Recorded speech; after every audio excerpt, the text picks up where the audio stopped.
Are you okay to do the call now? Yeah, you've actually, I actually thought it was at 1 o'clock today, but so I'm actually at an airport doing at an air show. But I'm good. I can do it. I'm just sitting in an aeroplane. Wow. Okay then. I've never interviewed someone while they're sitting in an aeroplane. In an aeroplane. I've never done an interview in an aeroplane, so this is a first. We're both doing. Okay. And you got to forgive all the airplane noises in the background.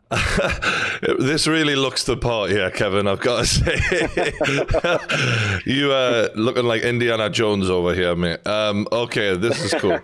So this is welcome back to the True Geordie podcast, ladies and gentlemen. I'm joined today by a man known as the Lion Whisperer, a man who I have been tracking down for a good 5 years for an interview now. I finally made it happen.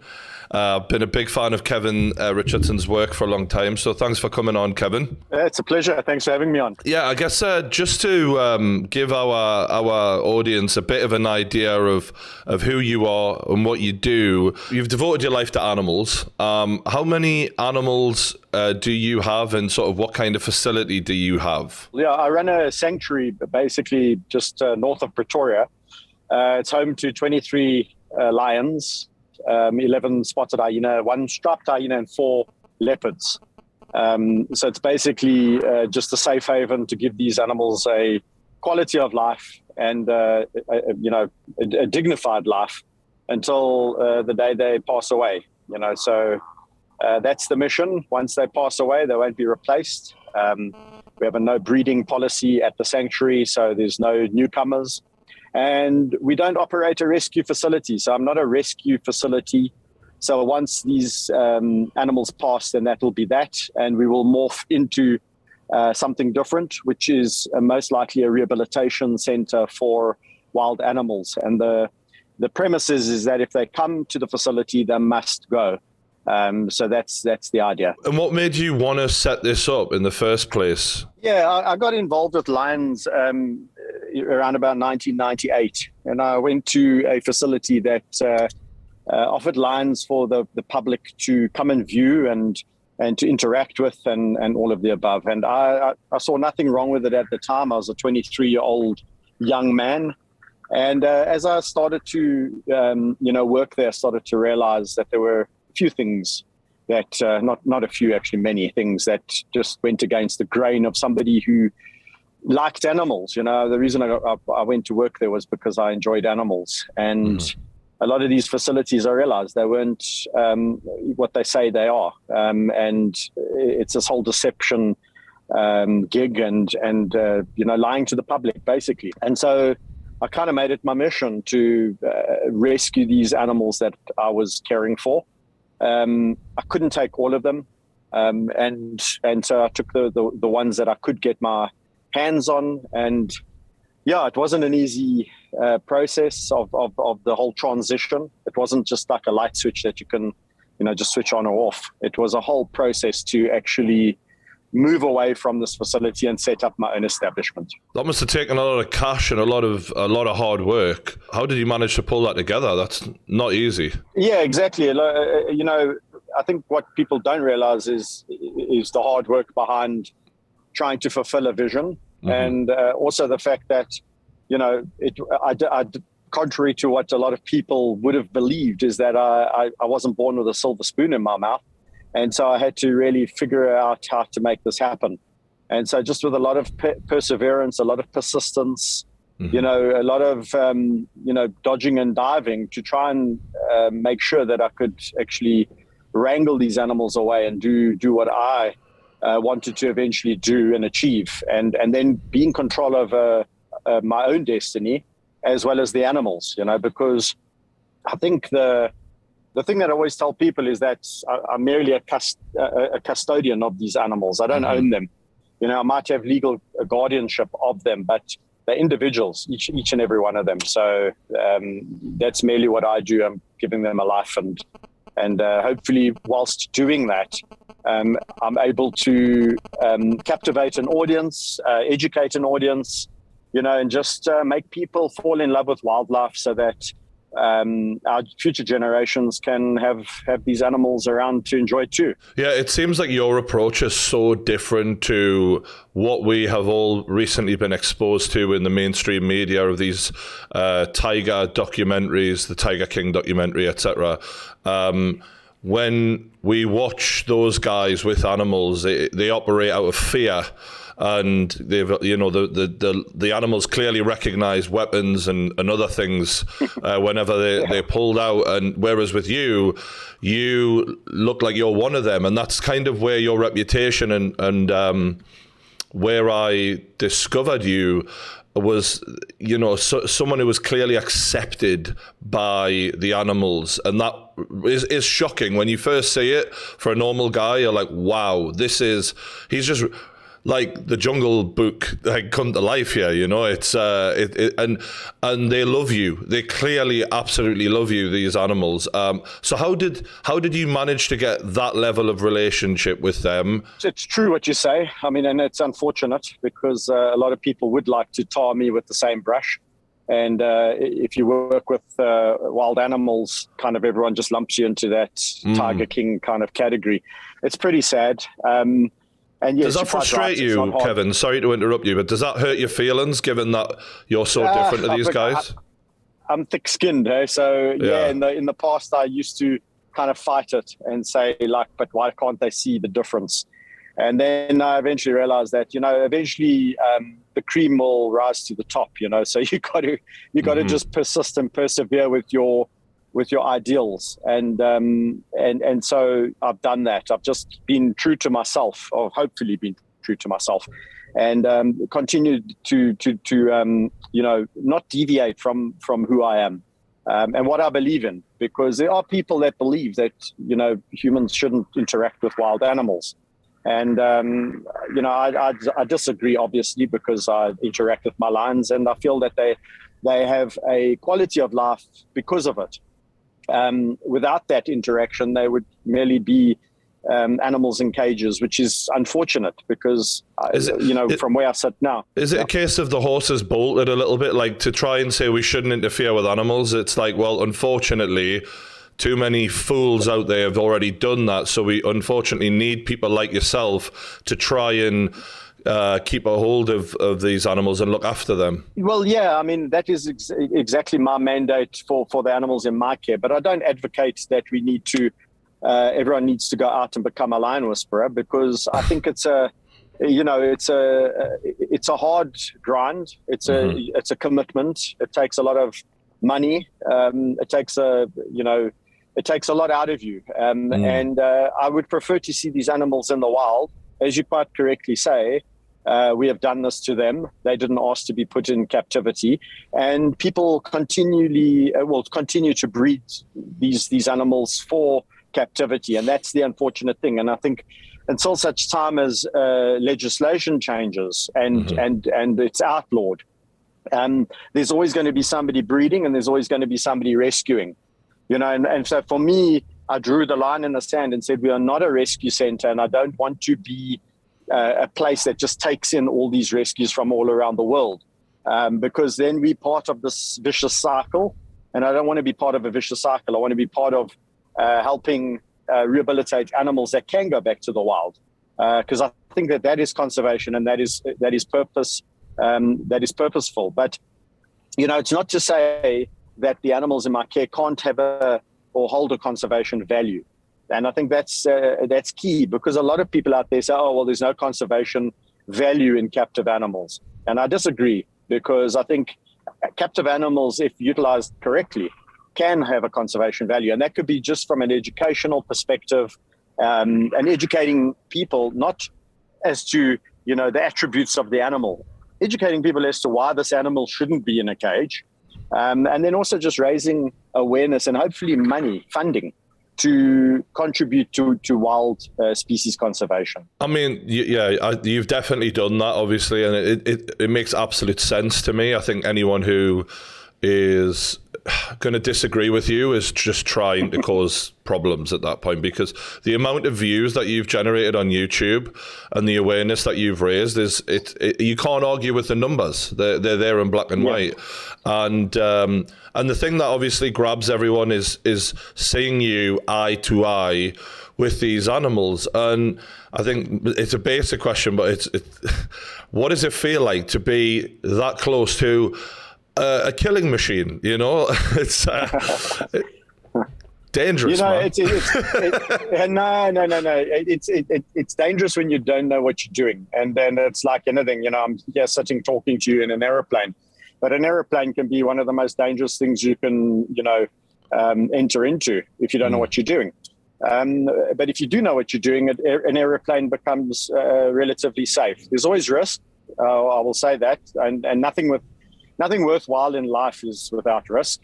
But what does it feel like? Well, I've never, it's hard to explain, because how do you explain that to somebody? But I never take it for granted. Every time I'm with these animals, and in fact, you'll know Phil, who set up this interview.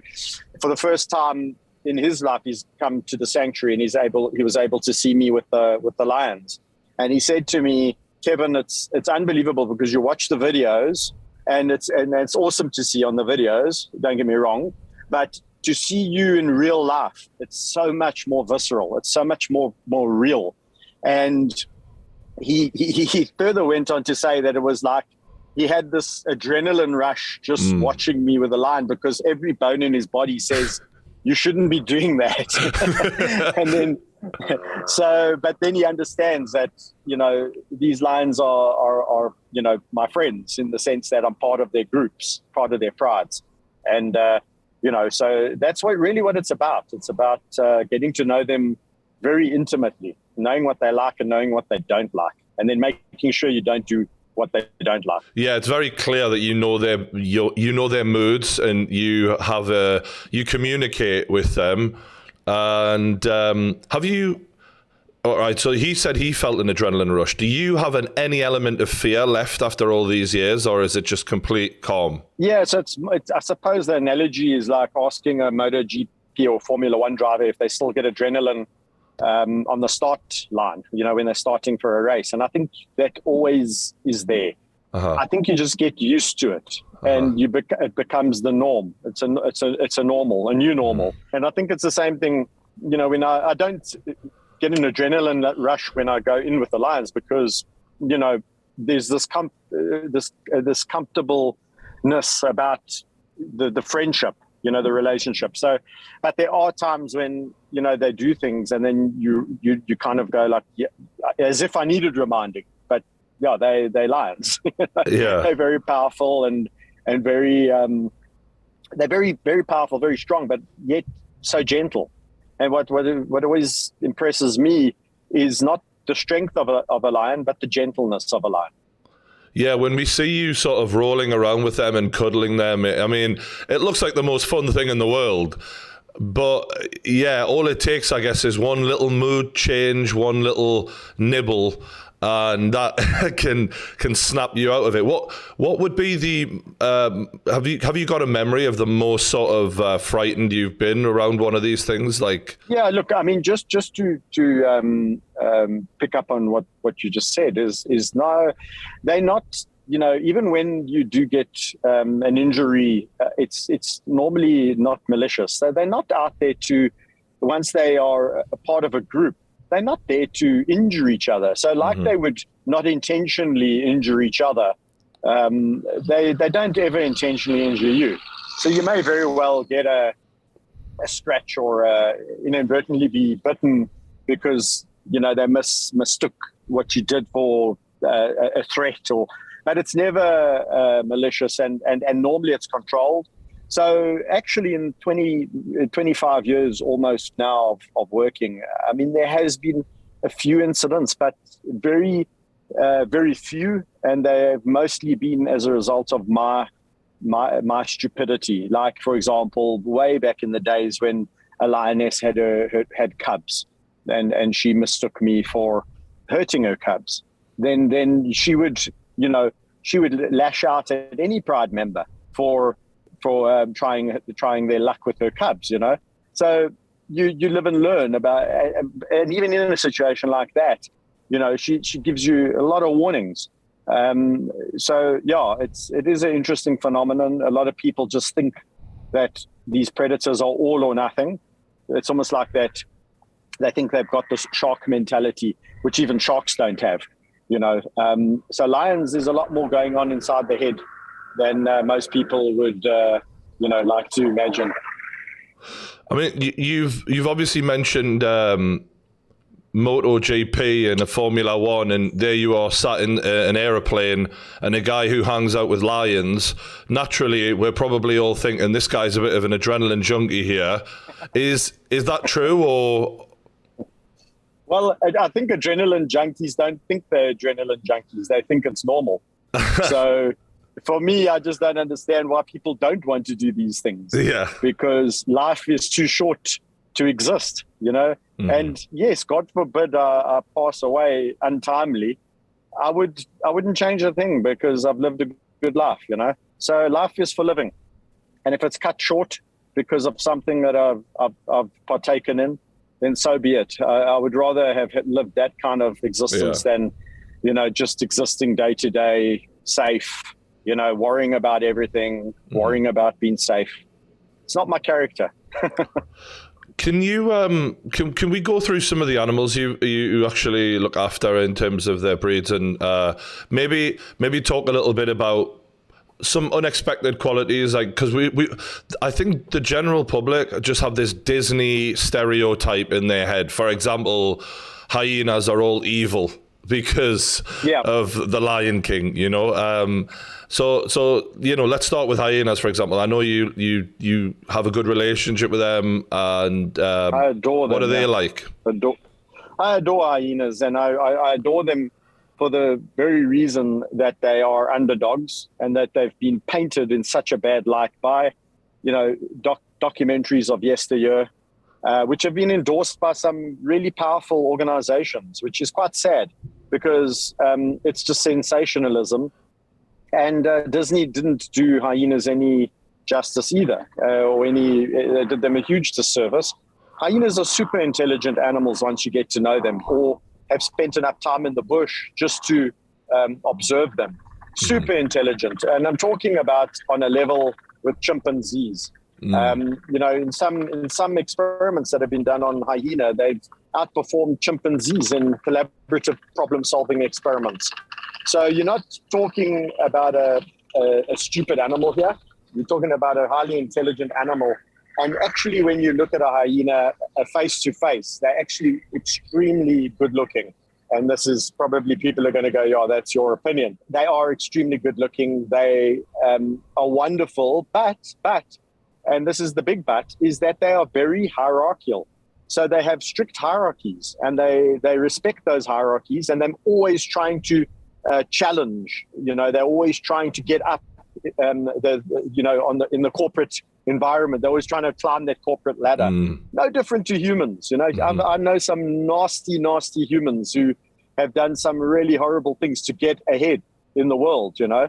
So we look at that and we say, oh well, that's just business. Oh, that's just been a tough businessman. But hyenas do it in the wild, and then they are thought to be horrible. So no, they're intelligent. They're very caring. Their mothers are super protective and nurturing, and brilliant mothers, really brilliant, and just a wonderful animal.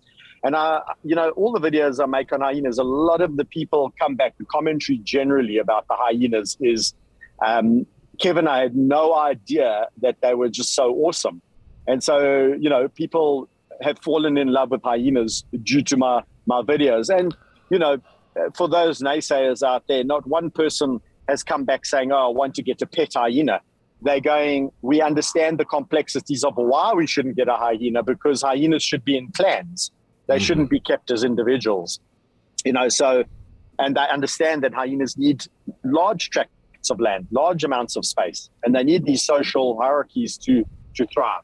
So, you know, that's just an example of hyenas. And lions have also been, you know, I think stereotyped in so many ways, because we just say, oh, it's the king of the jungle. They're ferocious. They just, throw their weight around and get what they want because they're so powerful. And it's not like that at all.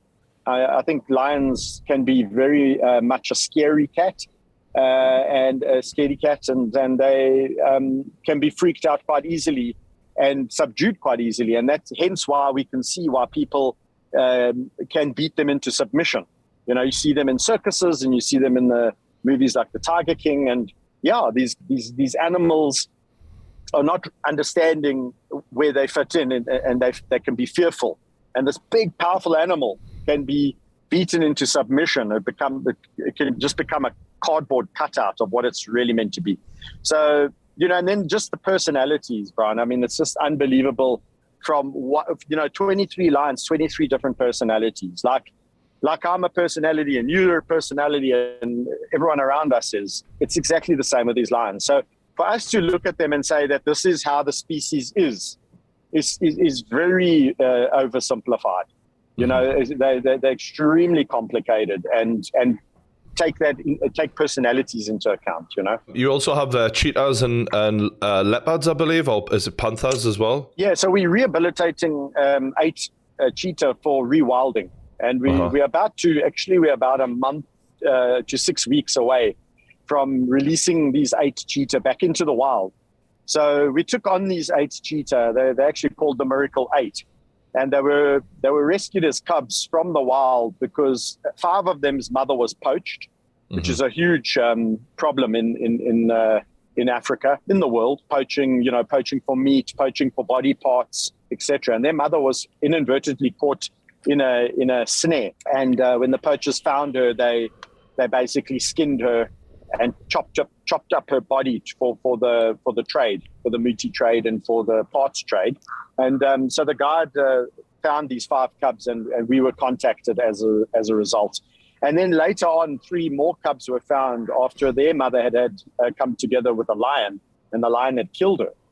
So we put these five with these 3, and we've rehabilitated them over the last year and a half, and they're now almost 2, and we're going to be releasing them into the wild, which is a huge milestone for us and for them. It's just such a wonderful project to have been a part of. And that's the cheetah. And then I've got 4 leopard that are actually melanistic. So they're black leopards that I look after. They're in my care. And they obviously can't be released into the wild. They're old now. 2 of them are 20 years old, so it's very old. They end of life kind of age. And the other 2 are about 12. So they've got about, 8 years or so. When we look at all of these animals, I think obviously from a human perspective, we look at how physically capable they all are. Is there a one that stands out among them where you think, you know what, maybe that is the surprise package athletically, like no one would realize the strength or the speed or something like that? Yeah, look, I think people underestimate leopards. We all know the lion is the king of the jungle. He's big, he's powerful, he's strong. But we look at leopards and we say, oh, they a quarter the size of a lion in some cases, and we underestimate them. That's one of the most powerful animals I've ever come across. They are persistent, they're tenacious. When a leopard sees something and wants it, he goes for it. And any animal that can carry an impala, which weighs about 60 kilograms, up a tree in its jaws, any animal that can do that, I have huge respect for. And leopards do that. They carry animals as much as their own body weight, up a tree. It's insane. So, leopards, I always knew that they were impressive. But working around leopards, despite their size, dynamite really does come in small packages in the case of leopards. Yeah. You mentioned earlier about the fact that these wild animals are now turning up in America and places like that.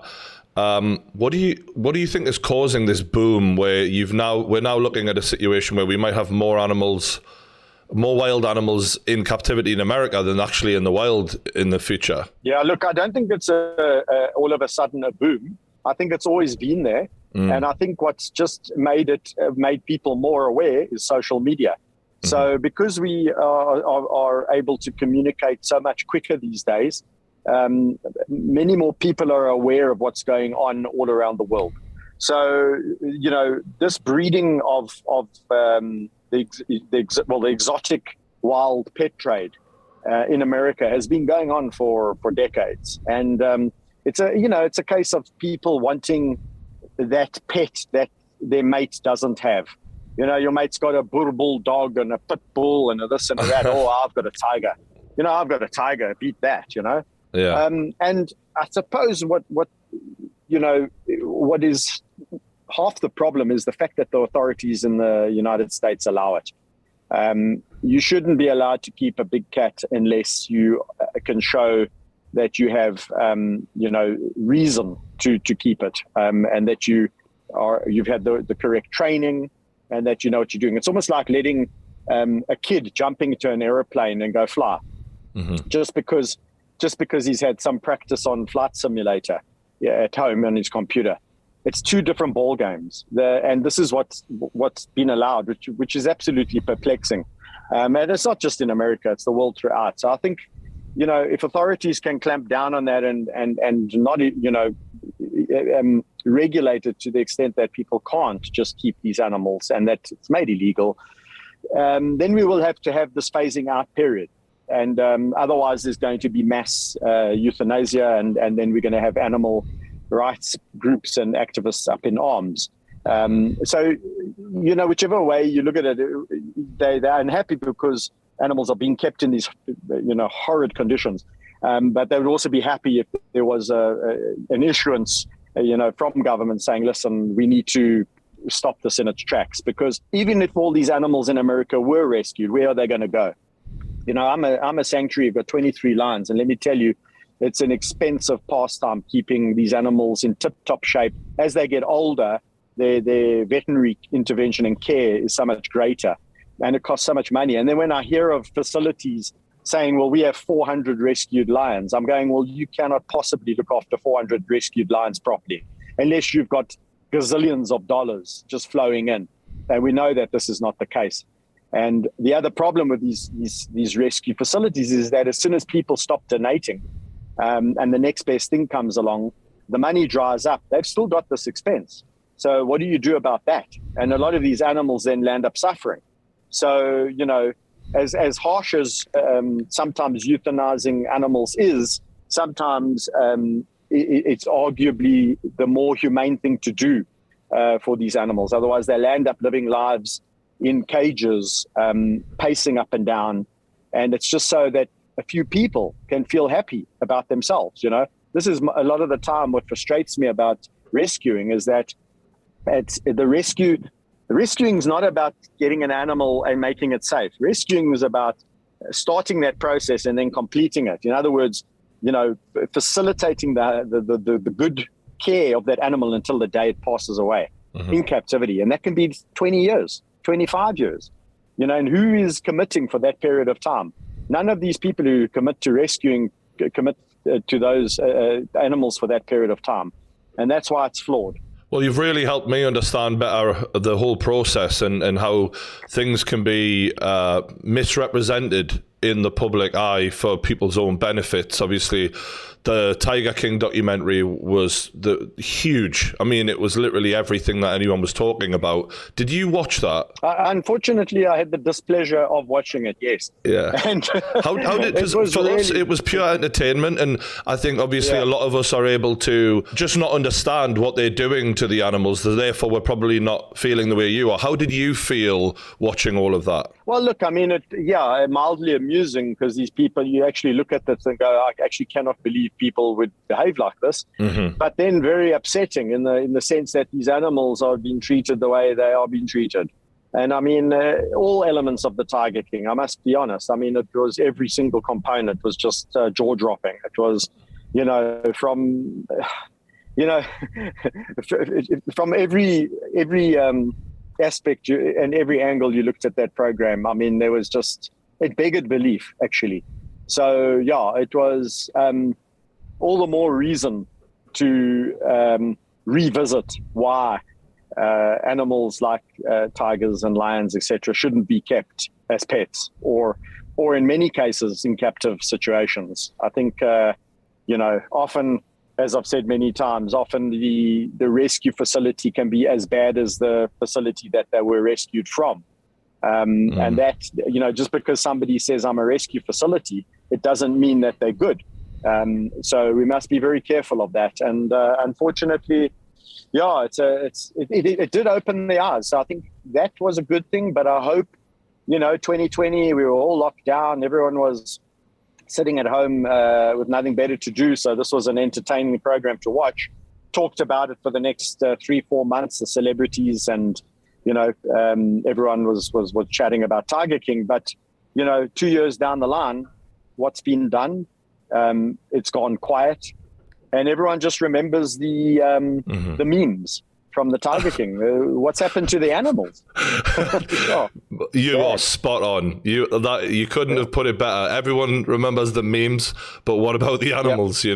And when watching that, just to cap off the Tiger King thing, obviously he is viewed as the bad guy. He is viewed as the one with the bad facility, etc., etc. And Carol Baskin is made out to be the sort of good guy and the person with the good facility. But obviously, I don't know what I'm looking at. You know what you're looking at. How did you view Carol Baskin out of interest? Yeah, look, I mean, has a reputation, and I don't know personally. I don't know anyone who featured on that program personally. But, from my perspective, somebody who works hands-on with the animals, the way the animals are kept, it's just not conducive to a great life. If I was a lion, trust me, knowing lions for 25 years and knowing what they would enjoy not living in the wild, which they're not, there's so much more that you need to do to keep these animals,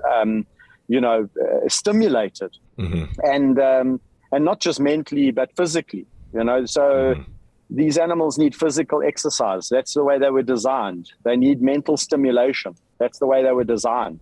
They were designed to, go after things and catch things. And that's, if you think about what they do in the wild. So, I don't think and I'm pointing a finger directly back at myself, because I've realized that rescuing lions, tigers, etc., perpetually is not the answer. And that's why I say to you, once the animals in my care live a decent life because of the interactions. Without the interactions, their life is questionable. It's just a lion in a cage, So the fact that they can actually get up and go out and swap enclosures and have a bit of a quality of life. I always say it's almost like having a dog that lives its entire life in the courtyard.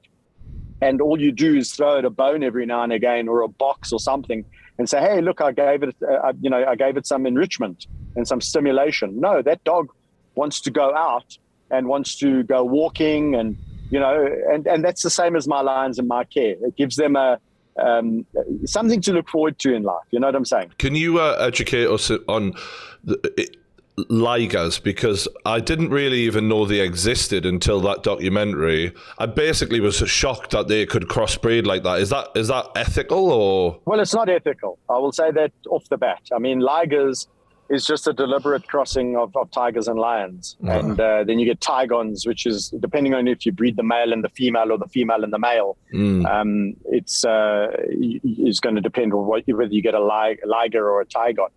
But this is just this warped human mind that we want to have something bigger and better and, grander than the next person. And it's just this ego thing. Why you would ever consider it, I have no idea. And yet, people are allowed to do it and they get away with doing it. So no, I don't. I'm not a fan of crossbreeding. I don't see the purpose and the point. What is the purpose and the point? I mean, you're not going to be releasing ligers into the wild. And so for me, it's about conservation. And it's not about species. It's about species preservation, not individual preservation. If you look at conservation as a whole, the whole idea of conservation is to see a species thrive. So, for example, conservation of lions means that we want to see lion numbers go up in the wild throughout where they occur and to repopulate areas where they once occurred. So where are we going to put a liger besides in a cage? for people's entertainment. It makes no sense. Obviously, you've had to make quite a lot of sacrifices in your personal life, I would assume. How's that been? Because these animals do take up a lot of your time. Yeah, look, personal sacrifices is become a norm. So I don't see it as that anymore, because these animals are my family.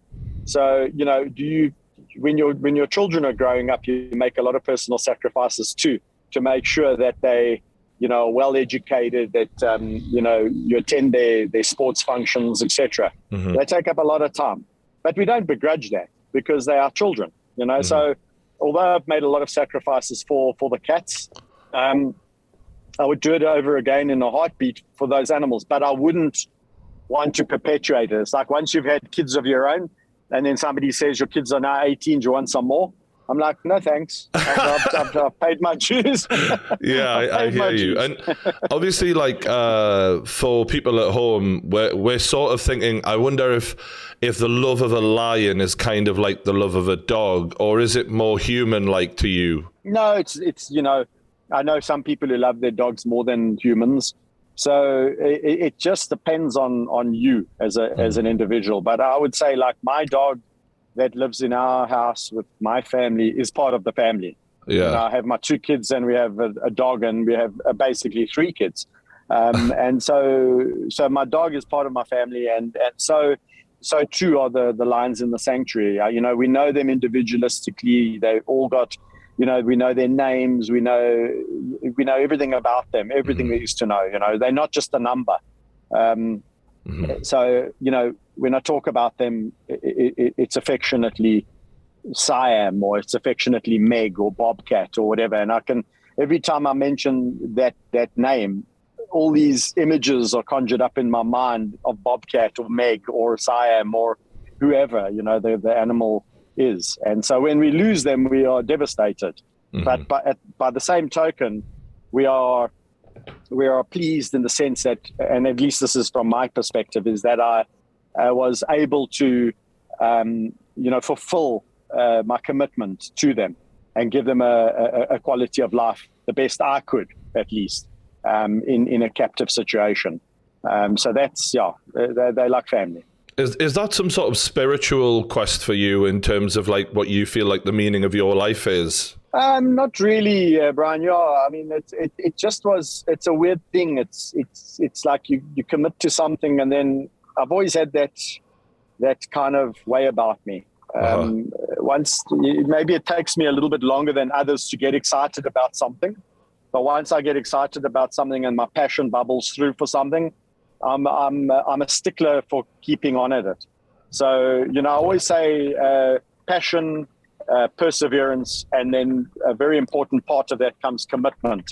And I find these days commitment is lacking, you know, and perseverance. People all come to me and they say, I've got the passion, I want to, you know, open a rehab, rescue, whatever facility. And I go, well, do you have the commitment? Because, you know, it's not always happy homes and gardens. And, you know, if you're starting with a young animal, they grow up very quickly, and then you're stuck with this big animal. And how are you going to look after this animal for 20 years, 25 years? Have you thought that through? And whatever you do to look after them, you're going to get criticized. So, you know, you're going to, because there's always somebody out there who thinks they could do it better than you, until they're trying to do it themselves, and they realize it's not as easy as it seems. As I always say to people, I'm no one special. It's just I've made a commitment, and I'm you know, I'll do everything in my power to honor that commitment till those animals have at least passed on. When you say you're no one special, I think you obviously are a special guy, but I appreciate where you're coming from in that you haven't got the ego that we see on a lot of these people who want to surround themselves with these animals. You know, you're quite low key. Even to get an interview with you took me about 5 years. So I find that hard to believe. You didn't try hard enough. I've been emailing, but yes, mate. You didn't persevere. You didn't persevere. Mate, commitment. I've showed commitment. Yeah.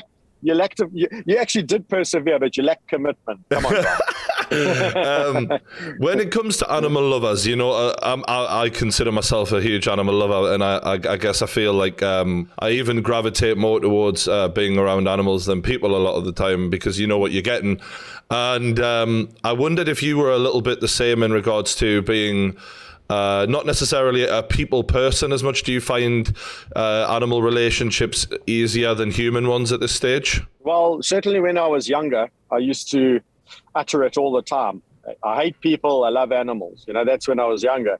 But then I realized when I got older that in order to save animals, we need to have people, because without people buying in, we're not going to have animals. And then I started to soften towards people, and I realized that there's generally out there good people. Generally around the world, I meet good people wherever I go. And then there's like 2%, maybe 3%, maybe even 5%. I don't know what the percentage is. Who cares? That are just plain and simply evil. They're horrible people, and you wouldn't want to spend any amount of time with them, you know, at all. But by and large, most people are good, and they want to do good. They're just misguided. So, you know, I figured that my job is to try and win people and guide them, and utilize my experience to win them over. And hopefully, you know, you touch somebody who has the means and mechanisms to help a conservation organization. You know, and that would be a wonderful thing. If somebody who watched a video of mine then committed to helping a conservation organization, and that furthermore helped the species, that would be wonderful. So, yeah, from a youngster who wasn't really enamored with people to an adult who actually sees the good in people. I think that's lovely that you've gone that way. Obviously, you said you've got a family and kids. What is their situation with the animals? Do you allow them to have as much of a relationship with them as you have, or is there a line there? There's definitely a line because my kids were born after most of the animals were adults, and so an adult lion or hyena or leopard has no wish to form a new relationship with another human being, especially a kid. There's just something in these animals that kids trigger. It triggers their instincts, and they can't help it. And so kids are not safe around them. So, and I could see the frustration whenever I brought my kids to the sanctuary to have a look. I could see the frustration in the animals' faces and in their demeanor. And I said to my wife, why do we want to put the kids through that? And why do we want to put the animals through that? Because you're irritating the animals, and you're making kids that are going to be scared of lions. That's not what I want. I want my kids to grow up loving and revering lions and wanting to protect and help lions, but also understanding that captivity is not where we want to focus our attentions. You know, so I didn't want to raise kids fearful of these animals and have lions that are frustrated. I want my kids to grow up wanting to see animals in the wild. And I'm assuming that it seems like from the way you're describing it, lions or any of those animals, they sort of smell vulnerability. It sort of triggers their sort of hunting instincts, I would assume, and then it's so much more than that, Ryan. It's not just, you know, they use all their senses like we do. So immediately when there's 5 people, they'll always look at the smaller one. But then it's not only a size thing, you know, because you can have a very short adult, but they'll immediately target the kid. So it's a look, it's a sense, a smell. It's all of the senses they're utilizing to assess who's the weakest kind of link there. And it's not even sometimes I look at it and I go, is it a prey thing? You know, are these lions looking to, you know, eat people? It's not about that. Even in some aspects, it's just they triggered to go after vulnerability. It's not a prey thing. It's just like, you know, let's just eliminate kind of thing. It's a weird phenomenon. It's not food. They're not looking at it as, oh, there's a meal. It's not like, okay, well, you know, I need to go after the weakest, the sick, the lame, the weak, like they would if they were hunting. It's just they programmed to kind of go after the kids. That makes perfect sense the way you've described that. And when I was actually reading up on your story, I hope you don't mind me bringing this up anyway, that I seen that your father had passed when you were younger, and I couldn't help but wonder, like, looking at the man you've become and having been through something like that, how that sort of shaped you, and also how you think he would view your life's work now. Yeah, look, I mean, my father's passing was obviously, to a youngster, it's quite a blow.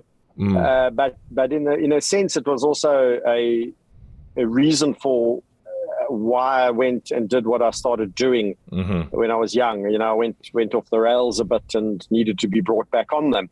It was almost like an excuse to rebel. But you know, it definitely, growing up without a father figure.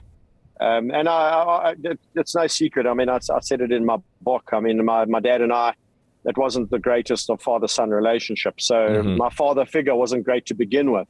And so, it did shape who I am, because I think, you know, as a father, I wanted to be better to my children, but also being always one that had to be in control over my own destiny.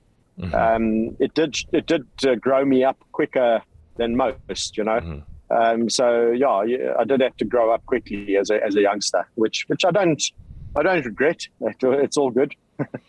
Yeah, I hear that, mate. I lost a parent when I was younger, so I empathise with that. And I seen that also, and it's fine if you don't want to talk about this, but I in the Wikipedia, I seen that there was an accident that sort of happened a few years back where someone lost their life with one of your animals. Is that correct? Yeah, look, it's something obviously that it's hard to talk about, but it is something that happened, and unfortunately, you know, accidents can happen, and they do happen, and you know, there was no ill intention on anyone's side, and unfortunately, accident happened, and we all have to live with it, and how do you cope with, like, because obviously, I'm sure you take so much responsibility in trying to protect everyone as best you can. But like you say, these animals are programmed to do what they do. How did you cope with that mentally afterwards? Yeah, look, PTSD is a real thing. And, you know, one has to just, everyone has different coping mechanisms. And I suppose there's no silver bullet for kind of recovery. And I think the you know, time is a healer, and that's that. You know, time, you've got to just respect that about people. And life is hard. Life you think you've got your whole life sorted, and then there's curveballs that get thrown at you. You know, so. Yeah, it's you time is what it takes to kind of recover, and it's always, and still time goes on. It's not, you're never fully recovered. Yeah, I hear that, and thank you for answering that. I'm sure it's not easy to talk about. A couple of final questions for you, mate. I've thoroughly enjoyed this one. One last one is, how would you like people to remember you? Yeah, look, I think that's a good question. Probably a legacy of somebody who helped lions and helped animals, you know. So, you know, I wouldn't want to be remembered as, it was the clown that rolled around with lions, you know. It would be better to be remembered as somebody who actually had a positive influence or positive kind of effect on how people perceived lions, and positive on lion populations as a whole, conservation. You know, it's kind of always look at Steve Irwin. I mean, we all know of Steve Irwin, and you know, what did he want his legacy to be? And some people to this day still see him as the lunatic who used to, you know, jump on crocodiles. But people are like myself who understood his value and his worth, understood that it was so much more than that, and that he changed so many people's mindsets to how they look at crocodiles and reptiles and snakes, you know, snakes included obviously in reptiles. So that's quite a legacy. And so if I could take a leaf out of that book, I'd be quite proud, you know. I think you've certainly nailed that, mate. Final question. If I'm ever in the area, can I come and film you and spend some time there? For sure. You most welcome. And I don't know when next you'll find yourself in South Africa. But if you do, please do look me up. I would absolutely love that. Like, I'd love to film and some of your work. And I'm a huge animal lover, especially your animals. I think they're beautiful, and I love what you do. Thanks. And I really appreciate you coming on the podcast, mate. You're a true gentleman, and hopefully we can catch up again sometime, mate. Awesome, and I really appreciate it. Thanks for the opportunity, and all the best. All right. For everyone who wants to watch Kevin Richardson's great work, don't forget to check out the Lion Whisperer YouTube channel. Thanks for watching. Hit that like button, subscribe, and we'll see you later.